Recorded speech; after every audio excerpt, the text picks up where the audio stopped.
Okay, now in today's lecture we will learn about VBT structure, and for that I have chosen the example of fluorine, right? Fluorine atomic number 9, right? If you just write the electronic configuration, it's 1s2, 2s2, 2p5, right?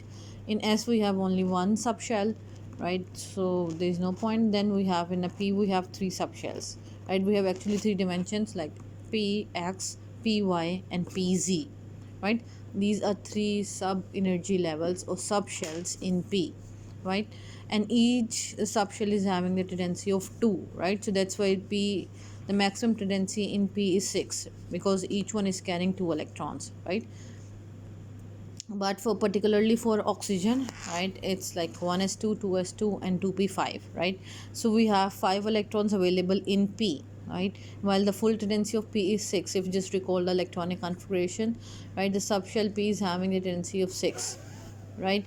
Okay, so in while it is having 5 electrons, so in Px we have 2 electrons, in Py again we have 2 electrons, and then in Pz we have 1, right? So what is happening here, firstly each single electron with the opposite spin placed in X, then in Y, and then it's in Z, because we have more electron, then we need to pair up X, and then we need to pair up Y, right? So in this way they're having the electrons filling, right? Okay, now what next? In the next we have, because it's a bonding between F2, so we have two fluorine atoms. So in the first one, right, which I call as a F1 Fa, right, it's 1s2, 2s2, right? I need to draw the circular orbitals and put the electrons according to the electronic configuration, because 1s2 we have 2 electrons, so I need to put 2 electrons, and the spin is always opposite, right? And then in a 2s2 again we have 2 electrons, right? And then in Px we have 2 electron, in Py, and then in Pz we have 1 electron, right? So it's the in VBT, for normal elements, it's all about the half filled orbital. So it's a game of a half filled orbital. So this orbital is very much important because it is half filled, right? And the rest of the things are just waste for VBT, right, according to VBT, right? And they are not involved in bonding because they get pair up, and to have a bonding we need to pair up, and we need to overlap, and we need to have a bond, right? And for second fluorine we have again the similar electronic configuration, and we're left with one electron, which is half filled orbital, which is half filled and with the opposite spin, right? Because it's clockwise and then it's anti-clockwise. For a spin we need to consider the one thing, we have two spin ways, right? The one the clockwise, and the other one is the anti-clockwise. Jo upward hai, that's clockwise, and the one with the downward is the anti-clockwise. This is the expression for the clockwise, and it is for the anti-clockwise, right? And for clockwise we have the value plus half, right? And for anti-clockwise we have the value of minus half. I told you while we are in which theory, in VBT theory, right? In VBT for transition elements, how to find out the spin quantum number, right? So the plus half and one minus half according to their direction, the clockwise, either the clockwise or anti-clockwise. Okay, so now come back to the structure. We have two half filled, they get overlap, and when they get overlap, because we have each single atom is contributing one half filled, and according to the first postulate, so we need to have one bond. So fluorine with the fluorine is having single bond, right? 1s is the inner orbital, so it's not involved in bonding. So in the second orbital we have 2s and 2p, right? So all the rest three pairs will act like a lone pair, right? So one lone pair, two lone pair, and three lone pairs. So each fluorine is having three lone pairs. This is the justification of VBT structure of fluorine, right? Okay, now the next we will discuss about the structure of oxygen, right? Oxygen atomic number 8, right? And then 1s2, 2s2, and 2p4, right? So oxygen again 1s2, 2 paired electrons, 2s2 paired electrons. So there is no point to have a bond for paired electrons, paired orbitals, right? So we need to have a half filled orbital, right?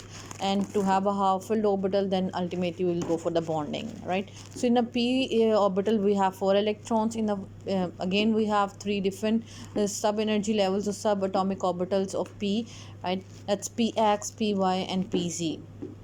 right? P is the shell and these are the subshells, right? So in px we have two electrons, while in py and pz we have single electrons, right? Then in second oxygen, same is true for the second oxygen, 1s2 2s2 2px 2py and 2pz, right? So px and py pz, they both will get overlapped and they end up with the formation of two bonds, right? So that's why oxygen with oxygen is having double bond, right? And while in the rest of the pairs, like px pair and the 2s2 pair will act like a lone pair, right? So we have two lone pairs in oxygen. This is the justification of VBT structure. And now, previously we were just considering the homoatomic structures, and to consider the heteroatomic structures we can even consider the VBT theory. Okay, for VBT theory of ammonia, structure of ammonia, a nitrogen is 7, right? So it's 1s2 2s2 2p3, and then hydrogen is 1s1. And here you can see we have one nitrogen and three hydrogens, right? Okay, so nitrogen in 1s2 2s2 and 2p3, so each one is having one orbital, right? And same is true with the yes, we have three hydrogens and each hydrogen is contributing its 1s1 is having just one electron. Each hydrogen will share its one of its electron, that is the only available electron, so they get overlap, right? And when they get overlap, right, and they will form this structure, because we have nitrogen in the middle, and in nitrogen we have, you just need to ignore the first orbital is not involved in bonding, while the second orbital we have just one pair which is available, right? So that's why the oxygen is having the lone pair. Why I'm putting this particular sign over the oxygen lone pair? Because of exposure of lone pair, which is more expanded in the space, while bond pairs, they are more compact one, because their electron density is shared between the two partners, while this electron density is just available for nitrogen, right? Okay, then we have three hydrogens. They are connected to the nitrogen and making the structure of ammonia, right? So it's all about the VBT theory and its structure formation.